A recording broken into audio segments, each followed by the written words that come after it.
नमस्कार प्यारे बच्चों को स्वागत है आपका एसआर साइंस स्टडी के अंदर। देखिए आज का अपना जो टॉपिक है वह पीएच स्केल या पीएच।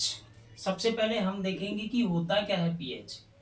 देखिए पीएच होता है किसी विलयन में हाइड्रोजन आयन, किसी विलयन में हाइड्रोजन आयनों का ऋणात्मक लघुगणक जो होता है, ऋणात्मक जो लोग होता है, लघुगणक होता है, उसे पीएच कहा जाता है। किसी विलयन में हाइड्रोजन आयनों का जो ऋणात्मक लघुगणक होता है उसे पीएच कहा जाता है। यहाँ पर पी शब्द का अर्थ होता है पुषांश, एक जर्मन शब्द है पुषांश, इसका अर्थ होता है शक्ति से है, शक्ति।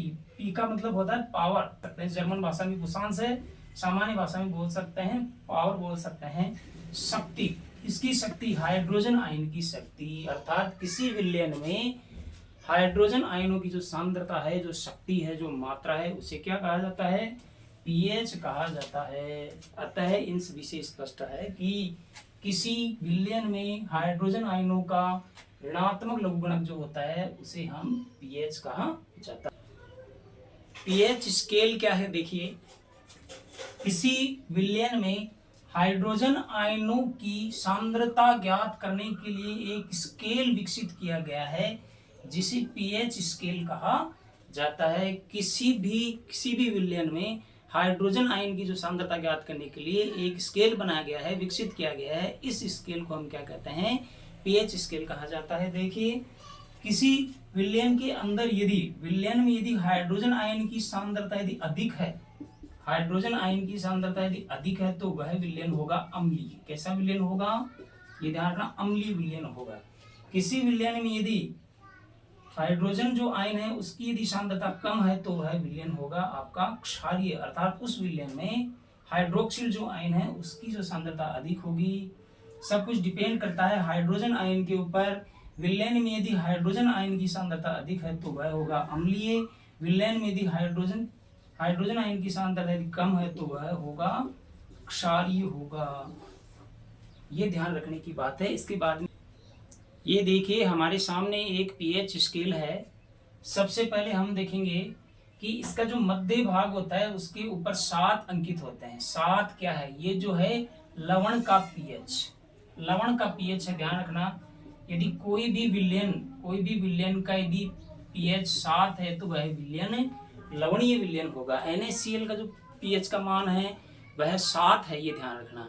लवण का फिक्स 7 होता है पीएच का मान, अर्थात शुद्ध जल जो होता है उसका भी पीएच का मान जो है वह 7 होता है, ये ध्यान रखने की बात है। देखें तो देखिए 7 से जो भी कम है, जैसे यहाँ पर HCl है तो HCl का जो पीएच का मान होता है वह 0 होता है। 0 होने का मतलब है कि यह क्या है? एक प्रबल अम्ल है।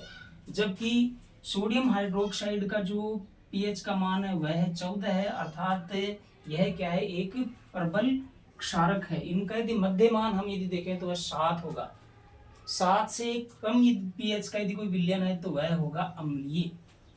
7 से यदि मान लो कि अधिक का यदि कोई विलयन है तो वह क्या होगा? क्षारीय होगा। ये ध्यान रखने की बात है। लवण का जो पीएच होता है, लवणीय जो विलयन है उसका पीएच होता है वह 7 होता है, जबकि अम्ल का जो पीएच होता है वह 7 से कम होता है। क्षार का जो पीएच होता है वह 7 से अधिक होता है। यदि हम देखें कि यहाँ पर देखें 0, 1, 2, 3 यहाँ तक जो अम्ल आएंगे वह प्रबल अम्ल है। फिर देखिए यहाँ से हम चालू कर दें कि यानी 4, 5 तक, यहाँ तक है दुर्बल अम्ल। ये क्या है? दुर्बल अम्ल है। 7 के ऊपर जो है लवण आ जाएंगे। 7 के बाद में देखिए यहां से देखेंगे हम 7 से लेकर के 11 के लगभग यदि देखें तो ये है दुर्बल क्षारक, ये आ जाएंगे दुर्बल क्षारक। और उसके बाद में 12, 13 और 14 तक क्या हो जाएंगे? प्रबल क्षारक हो जाएंगे। अर्थात इसी विलयन का पीएच जितना कम होगा उसमें हाइड्रोजन आयनों की सांद्रता उतनी ही अधिक होगी, अर्थात वह विलयन उतना ही क्या होगा?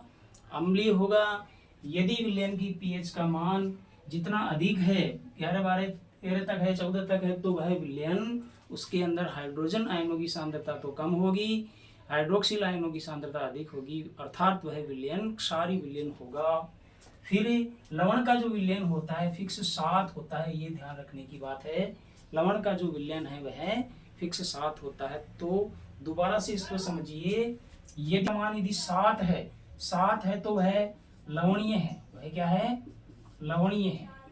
लवण का जो पीएच होता है वह 7 होता है। 7 से यदि कोई कम है तो वह है अम्लीय। कैसा है वह? वह विलयन अम्लीय है। यदि किसी का पीएच का मान 7 से अधिक है, वह विलयन कैसा है? वह विलयन क्षारीय है। तो ये बातें हमें ध्यान रखना बहुत ही जरूरी है। फिर हम देखेंगे, देखिए प्रबल अम्ल ये कौन है? जिनका पीएच का मान 0 से लेकर के लगभग 3 तक होता है। 0 से लेकर लगभग 3 तक होता है, वो क्या होते हैं? प्रबल अम्ल होते हैं। जैसे HCl और H2SO4, यानी हाइड्रोक्लोरिक अम्ल और सल्फ्यूरिक अम्ल को सामान्यतया प्रबल अम्ल माना जाता है। फिर देखिए दुर्बल अम्ल ये क्या होते हैं? इनका जो पीएच होता है, लगभग मैं बता रहा हूं, इनका जो पीएच है वह 4 से लेकर के लगभग 6.5 तक होता है, अर्थात ये होते हैं दुर्बल अम्ल होते हैं। जैसे एथेनोइक अम्ल CH3COOH, इसको सामान्य भाषा में हम जो एसिटिक अम्ल भी कहते हैं, वह जो है H2CO3 हाइड्रोजन जो कार्बोनेट है वो भी क्या है? एक अम्ल है। अर्थात कि दुर्बल अम्ल की उदाहरण है CH3COOH, वह जो है H2CO3। फिर हम देखेंगे प्रबल क्षारक। प्रबल क्षारक क्या होते हैं? जिनका जो पीएच है वह